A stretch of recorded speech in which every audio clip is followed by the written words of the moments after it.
Institute of Technology acknowledges that our campuses are located on the unceded traditional territories of the Coast Salish nations of Musqueam, Squamish, and Tsleil-Waututh.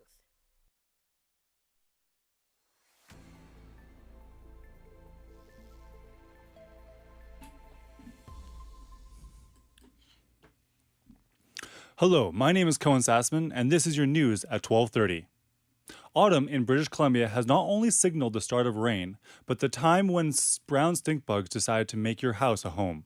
Our reporter Riley Cunningham explains more on why these bugs are considered a pest.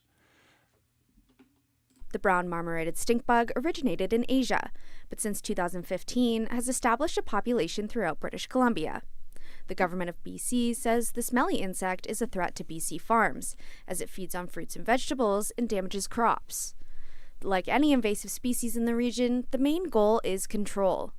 The Invasive Species Council of BC says October and November are when the bugs start to look for spots to overwinter, and our homes provide a convenient shelter. The province recommends preventing the bugs from getting into your home by sealing off entry points. If you do spot one, make sure not to squish it, or you'll soon learn how they got their smelly moniker. Instead, try vacuuming it up or drowning it in soapy water. Expect to see more in the spring when they awake from hibernation. Riley Cunningham, BCIT News. New studies show that a common flood migration strategy worsens the state of a river. Our reporter, Claire Lanteau, has more on the story. SFU and Wageningen researchers worked together to solve a flooding case.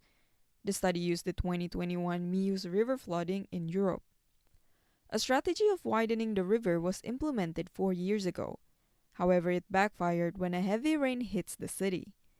River widening did not work on the Meuse River due to the erosion and current shifts. This proves that not all flood prevention methods work on every body of water. Clara Lanto, BCIT News. And in international news, U.S. President Donald Trump is taking a victory lap at the White House today after the Israel and Hamas agreed to a tentative ceasefire deal. Both sides are agreeing to proceed with Phase 1. The big question on everyone's mind is, will both sides keep their word?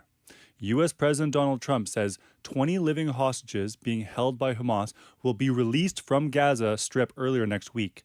Trump opened a meeting with the cabinet at the White House today by speaking about the ceasefire deal between Israel and Hamas.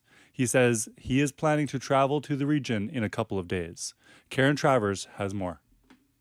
Mary Bruce, our colleague, asked some really important questions there because we heard the president talking about what Phase 1 looks like. And we knew that because, of course, he announces with great fanfare last night. And the focus, of course, has been on the hostages getting released, which he said would be Monday or Tuesday. But Mary pushed him on what comes next in Phase 2, because that right now is unknown and that could be complicated and that could take a long time. And we've seen negotiations before get through a Phase 1 where some hostages have been released, only to see things fall apart in a Phase 2.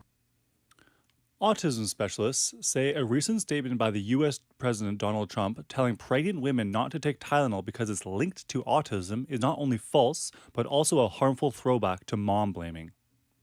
Neurologist Dr. Ivotka Inolstu says the Tylenol misinformation reminds her of the debunked theory of refrigerator moms.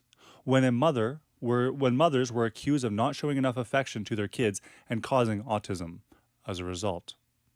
Anatu also says, we cannot casually like this talk about environmental risks during pregnancy that have to do with mom's behavior, but make all these moms feel guilty about things they have done that were very reasonable things and appropriate things.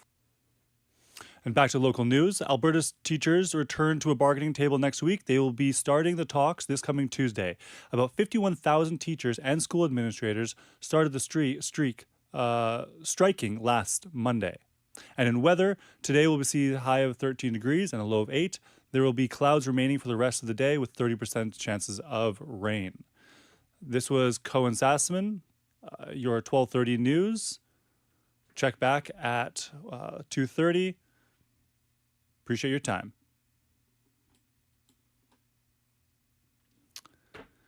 Boy, those Jays, eh?